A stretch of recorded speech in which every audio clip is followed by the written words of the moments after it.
The Equitable Life Assurance Society presents This is Your FBI.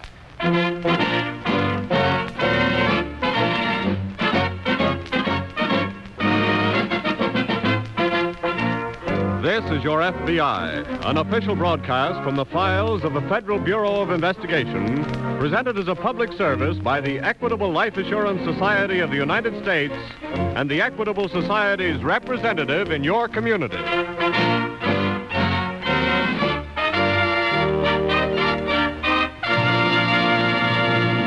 In just a moment, we'll bring you This is Your FBI. Every week, millions and millions of people listen to this program. That is proof of national interest in one of our great national services, the Federal Bureau of Investigation. And the sponsor of This is Your FBI, the Equitable Life Assurance Society of the United States, is proud of this national interest in security. For this is the spirit that prompted the Equitable Society's founders 86 years ago to create a life assurance society dedicated to financial security. And today, 3.25 million members of the Equitable Life Assurance Society of the United States bear witness to the usefulness, strength, and stability of an organization that, by serving Equitable Society members, serves America.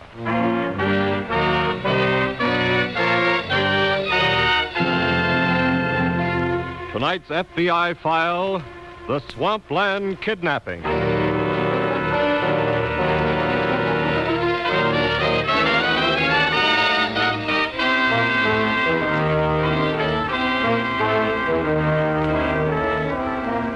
Stretching almost from coast to coast across the southern portion of the state of Florida is the great American jungle known as the Everglades, a vast and uncharted reptile-infested area of treacherous cypress swamps and marshlands, into which only the most foolhardy would dare to venture without a guide. And, as in tonight's case from the files of your FBI, sometimes it can be a grave mistake to venture into the Everglades with a guide.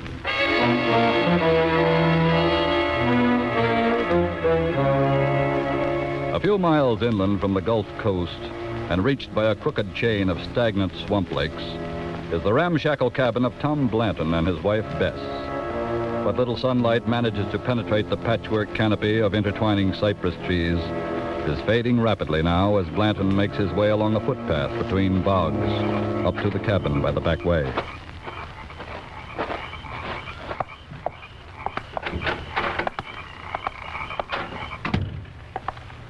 You can wash up, Tom. Supper's most ready. Yeah, powerful hungry, too. Did you fix up that whole mess of catfish? Bess. What, Tom? You got 3 plates on the table. Didn't you see his motorboat tied up to the root? I come the back way. Whose boat? We got pretty special company, Tom. What company? Who's come here, Bess? Somebody we ain't seen in a mighty long time. Who you talking to? Now, Tom, don't go getting all I riled. said who you talking about. Our boy, Danny. So he came back, after I told him not to. Tom, what do you think? Danny's been to all them big cities like Chicago and New York. And he can start back from right now, too. Now, wait, Tom. When I run him off from here, I said it was for good, and I meant it, Bess. But Danny's our boy. He ain't none of mine no more. Tom is just here for a visit. Well, he ain't going to stay here another minute. Hello, Pop. Your welcome's most touching. Now, Danny, he don't mean what he said. It was just... You shut up and keep out of this, Bess. Yeah, Ma, you keep out. This is between me and the old man. I'm giving you 5 minutes, Dan. Get your stuff and get out of here. You heard, Ma. I come here for business. No. And I'm staying for a while. Why, you low-down swamp rat. Danny, what are you doing with that pistol? Stay where you are, Pop. Danny. You're yellow, huh? Have pull a gun on me. I just wanted to stop you with it before I had to hurt you with my hands. Just you put that gun down, we'll see whether you Shut can hurt me. up and listen. I didn't come back here because I was dying to see you. What you want I here? got as much use for you as you have for me. But here, take a look at this. Danny. Oh, that money. I'll pay for my keep, old man, and here's 50 on account. Wait. Look at him grab. Good Lord, Des, look. $50. And there'll be more where that 50 come from if you don't ask a lot of questions. You mean it? I'm going down the coast tomorrow, and I'm bringing a friend back with me for a few days. Who is your friend, Danny? Now, Bess, look here. You heard what he said about asking questions. Put the supper on. Sit right down, son. Make yourself to home. And you called me a swamp rat.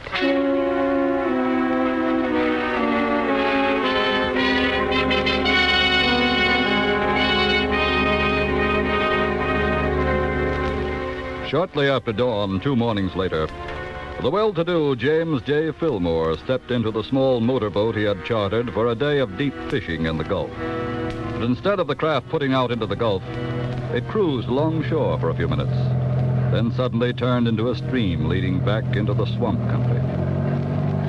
I say, here, Captain, where are we going? The weather don't look so good for deep fishing, Mr. Fillmore. What? We're going fishing in the Everglades. The Everglades? Look here, young man, you might have consulted me before changing my plans. That might have spoiled my plans, Mr. Fillmore. What? What do you mean? Just take it easy. I've already mailed your wife in Sarasota some first instructions. You've done what? Sure. And if she does what I tell her to, everything will be okay with you. Look here, you don't mean you're... That's right, Fillmore. You're gonna visit me for a while until your missus buys you back. No, you don't. Turn this boat about right now or I'll... Take it easy, Wait, you... Fillmore.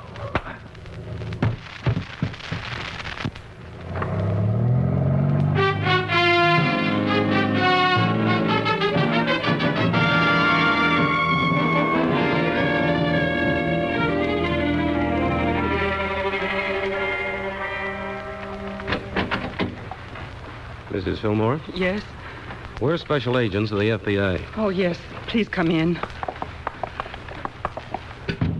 The note instructed me not to call the FBI or the police, but I just can't cope with this alone. You did the proper thing in calling the FBI, Mrs. Fillmore. And you may be sure we shall do nothing that'll further jeopardize the safety of your husband. Poor Jim. If I had been home, maybe he would have taken me with him and this wouldn't have happened.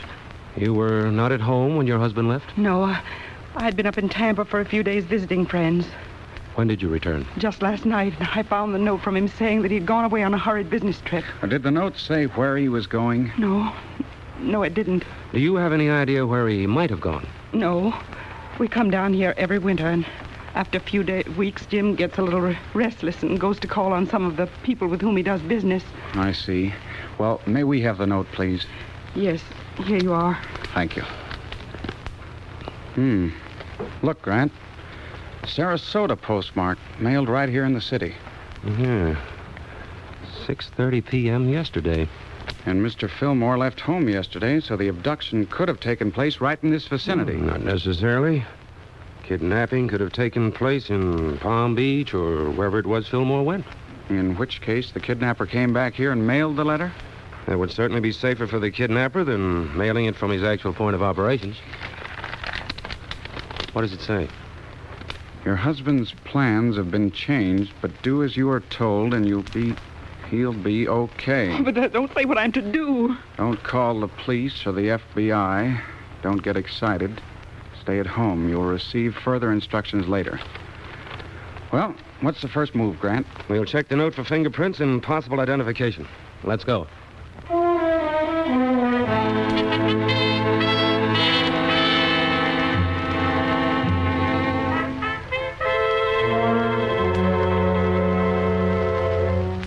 Told us not to ask any questions about him and his friend, Tom. Yeah, but I reckon the man's got a right best to know what's going on under his own roof. Well, their business is their business, and you best leave them alone in there. But you seen the cut on that fella's head, seems me. Danny said his friend took a fall in the boat. Yeah, well, I don't believe it. Where you going, Tom? I'm going in there and find out what's...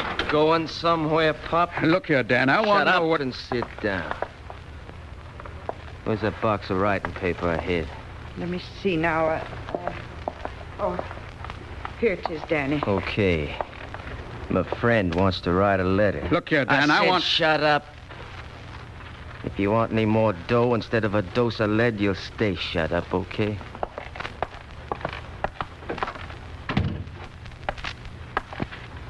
Okay, Fillmore, this time your wife's gonna get a letter from you. No, she isn't. Take a sheet of paper out of this box with your own fingers. There's a pencil. I'm not writing any letter to anybody. No? And you won't get away with this. Kidnappers never get away with it. That really frightens me, you know it? Maybe I better turn you loose.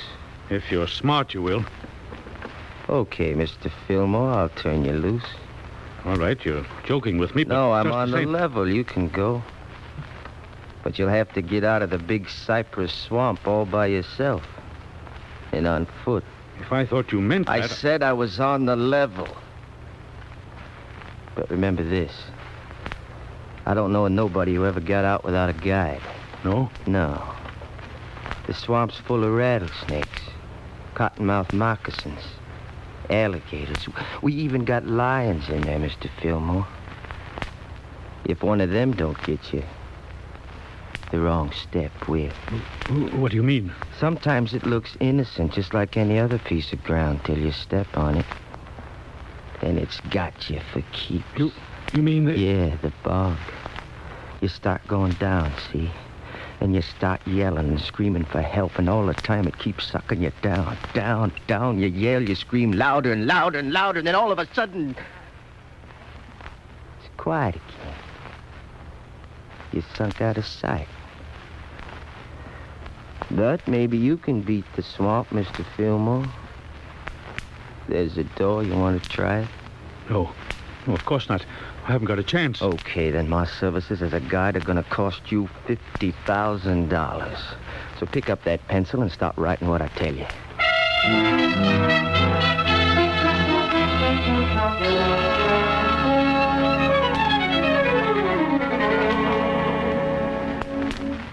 Look, Grant, the ransom note was postmarked in Sarasota just as the other note was. I felt certain it would be. And the hideout can't be too far away. But we've got no lead to it. I know, but... And we still can't take any openly offensive action to uncover the hideout until Mr. Fillmore is out of danger. No, please don't.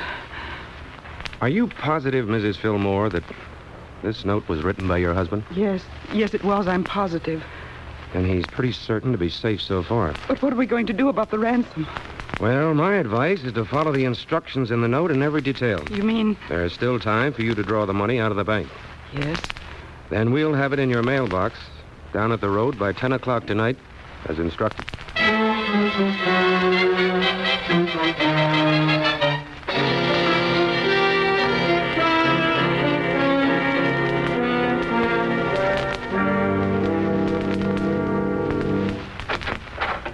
Well, I reckon I better get supper started before... Tom, what are you doing? Hush up, Bess. Danny catches you listening at their I said door. hush up. Okay, Fillmore, it's time I was starting for You better come away from me. Listen, they're My talking. wife thought enough of you to leave the $50,000 in the mailbox. Like I said, I'll come back and take you out of the swamp. If the money is not there... I'll come back anyway. And make sure you never get out of the swamp. Well, I'm a lot What are they dead. saying, Tom? You're a fool either way, because you'll never get away with it. As I told you before, kidnappers never get away with I'll worry about that, Fillmore. You just keep on... He sure ain't going to get away with it, So mister. you've been snooping at the door, huh? I sure have, I and told you... you to keep your dirty nose out of my business. I told you, Pa. Shut up, woman. Okay, so now you know what's going on. And I say you ain't going to get away with it. Don't figure on going to the cops, because I'll blast you. But even if you got to the cops, you and Ma'd both be in a jam. What do you mean? After all, your house is a hideout, so you're both in it, same as me. Why, you low-down, crawling Tom! piece of... And don't try to get your gun off that chair, because I'm closer to it than you are this you're time. Danny! You've killed him, Tom. I reckon it was him or me. it. I'm sorry it had to turn out this way, sir, but in doing so, it has brought me my freedom. So the least I can do is see to it that you are amply rewarded. I reckon that won't be necessary, mister. What do you mean? I mean, we're going to collect that $50,000 now.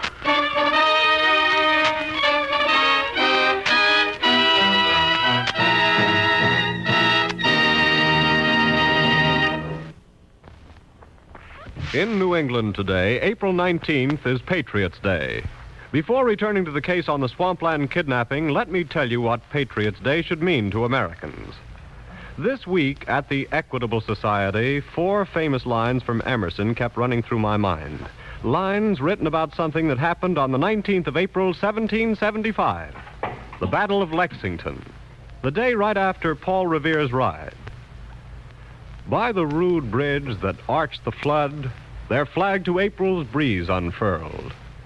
Here once the embattled farmers stood and fired the shot heard round the world. Those heroic lines in praise of self-reliant men make your heart beat faster, don't they? And they should, because self-reliance is an American quality that is just as priceless today as it was in 1775. It's the backbone of the American way of life. And just to prove that it's still a factor in our country's progress, let me give you the number of people who belong to the Equitable Life Assurance Society of the United States. It's 3.25 million. 3.25 million people, men and women, who have proved that they believe in taking care of themselves and their families by their own efforts. That's self-reliance for you. That's proof of thrift and cooperation, too. Together, these 3.25 million people have built the Equitable Life Assurance Society into a fortress of financial strength. They've put together a great protective fund which gives each member far more security than he could achieve individually. They're carrying on that tradition, which enables us to say that this week and every week for more than 86 years, the Equitable Society is building security for you, your home, and your country.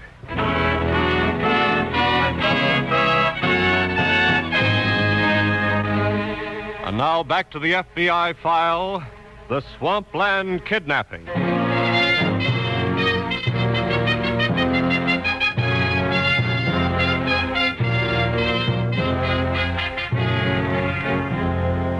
In following its policy in kidnapping cases of remaining quietly in the background during the ransom negotiations, the FBI greatly handicaps itself in the task of apprehending the criminal. But to the FBI, the safe return of the victim has right of way over all other considerations. After that, there is time enough to catch the criminal. And as the victim in tonight's case said, kidnappers never get away with it.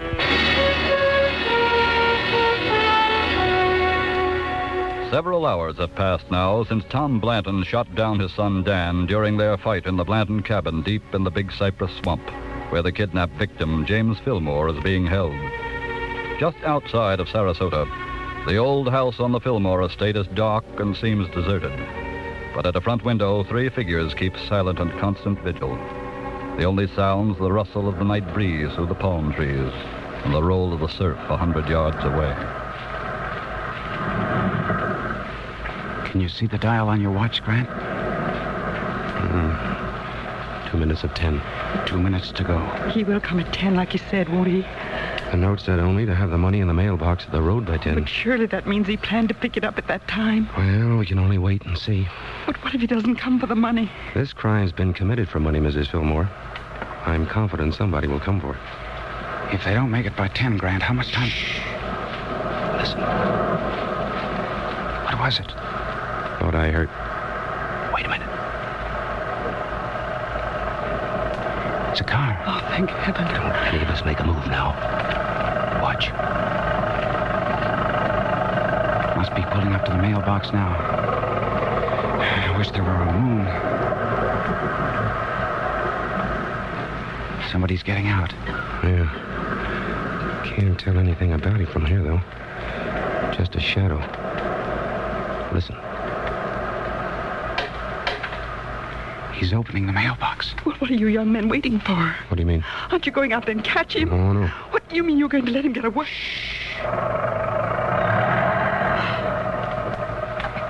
We meant to let him get away, Mrs. Fillmore. Your husband is not out of danger yet. It's our job first to get your husband back, and then to catch the kidnapper. Think it's safe now to go down and take a look at the mailbox? I think so. Let's go.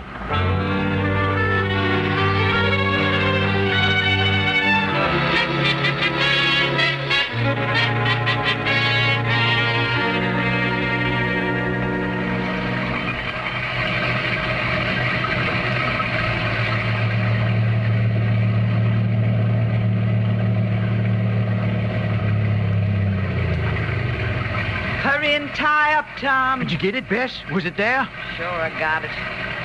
Let's get in the house out of this rain. Oh, now you oughtn't to mind little rain now, best girl. We're rich. And the little rain looks like it's been raining here ever since I left. Now, Bess, don't go getting cantankerous. I'm holding you to your promise, Tom. You promised to take me out in this swamp if I'd done what you told me to do tonight. I will. Now, come on.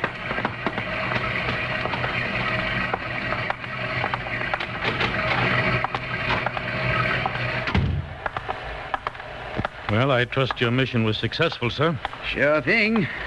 Bess found the money just like you said. And now that I bought my freedom, You ain't got another worry, mister. Now you might as well go to bed and get yourself a good night's sleeping. go to bed. Well, I ain't going to take you out in the swamp till morning, that's for sure. But you will then. Oh, sure. Me and my woman will be going away then ourselves. Very well. Good night, mister.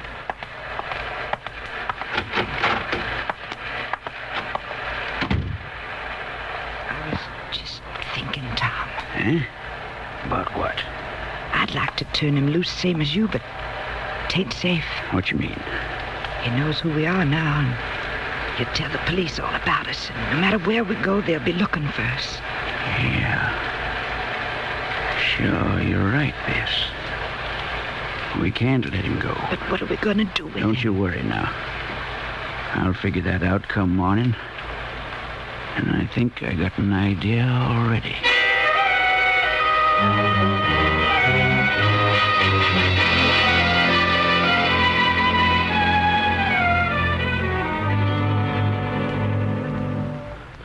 You must go to bed, Mrs. Fillmore, and try to get a night's sleep. I won't sleep a wink, Mr. Grant, until my husband is back home safely. Well, the note said he would be returned by morning. But what if something goes wrong? Oh, you mustn't think of that. Things do go wrong in these cases, I know. We got a good picture of the kidnapper, Grant. Good. Picture? Yes, Mrs. Fillmore. We had planted an infrared camera in the mailbox. What? And it automatically took a picture of the person who opened the mailbox to get the money. And it was a woman, Grant. A woman? Here you are. Look, Wearing a raincoat. I already checked on that, and I got our first big lead. What do you mean? I figured wherever she drove in from, it was raining. Uh-huh. Well, I checked with the Weather Bureau, and the only place it's been raining tonight is down in the Big Cypress Swamp area. Cypress Swamp, huh? Is your husband a fisherman, Mrs. Fillmore? Yes, he loves to fish. Has he ever gone fishing in the Everglades? Yes, he has. At a town called Everglades. Now we're getting somewhere. Come on, Monroe. That's where we're going.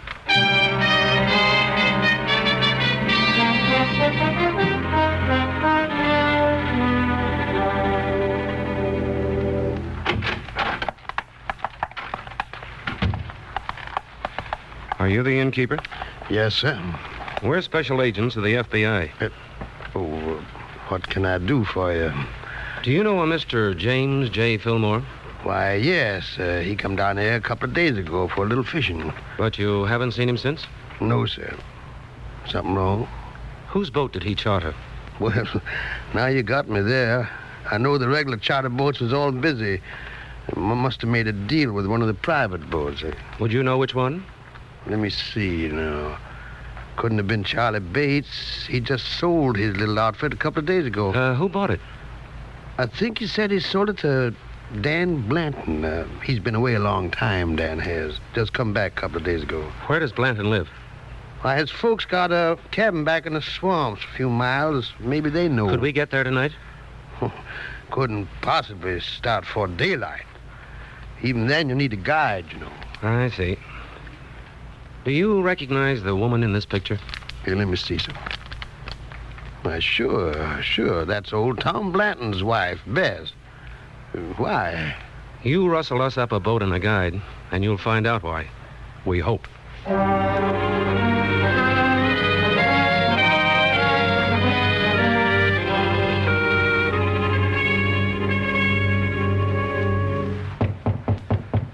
Yes? Come on out, mister. Bess and me's ready to get going now. But it's the middle of the night. I thought you said we couldn't leave before morning. Oh, we ain't all going. What? You see, Bess and me was talking it over, and we decided since you know all about us, who we are and what we look like and all, Well? we decided it wouldn't be safe for us to turn you loose. Look here. You've got the money. What else do you want? Just like I said, we can't turn you loose. What do you mean? I mean, we got to leave you behind. No, you can't do that. I'd never get out of here on foot alone. We ain't aiming for you to get out at all. What? Better go in the other room, Bess. Oh, you're wasting time, Tom. Get it over No, with. wait a minute. If the money you've got is not enough, I'll give you more. It's just like she said, we're wasting time. We can't take a chance on leaving you here alive. No, for heaven's sake, you can't do that to... Stand back, Bess. I'm going to... No! Drop that gun, Clanton. Who you would come busting in here like... Special agents of the FBI, and I said to drop that gun. I ain't aiming to drop no gun for no... Here. Take his gun, Monroe. Are you all right, Mr. Fillmore? Yes, thanks to you, gentlemen. There seems to be one member of the party missing. Where's your son, Mrs. Blanton? His father here shot him and threw his body in a swamp bog. And that's what these two are about to do with me. All right, get out from there, Blanton. My wife. Is she all right? We telephoned. She'll be waiting in Everglades for you when we come out of the swamp. Let's go.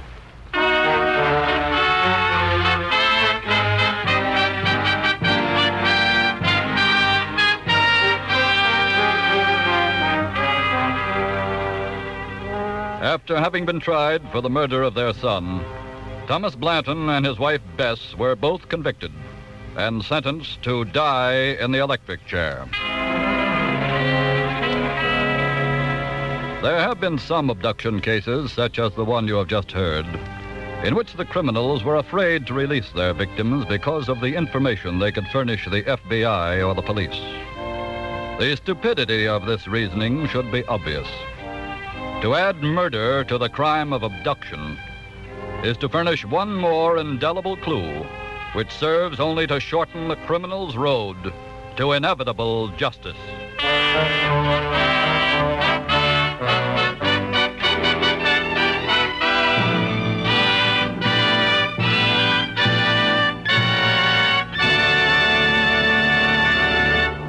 Before telling you about next week's exciting case, let me remind you again that just as you look to your FBI for national security, so to the Equitable Society you look for the financial security of life insurance. Yes, like the FBI agent, the Equitable Society representative in your community is a specialist on the subject of security. His job is to preserve homes, to help keep children in school, and to make old age a time of happiness and contentment. It's a good job, and one that has won for him the respect and confidence of his fellow citizens, who recognize his contribution to the security of you, your home, and your country.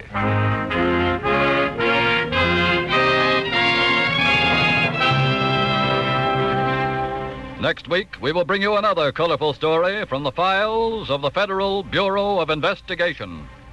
The Salesman of Espionage.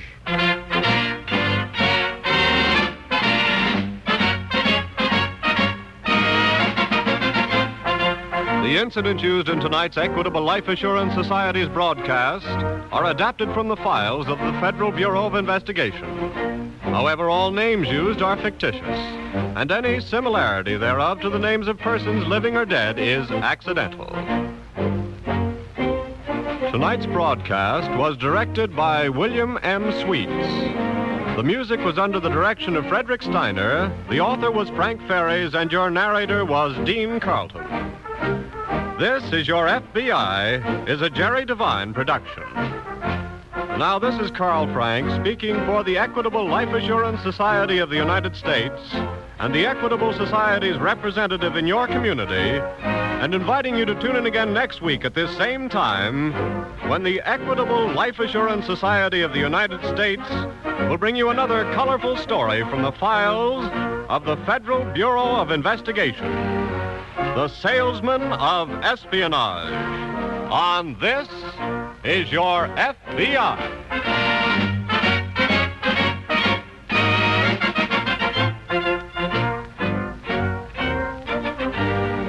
This is ABC, the American Broadcasting Company.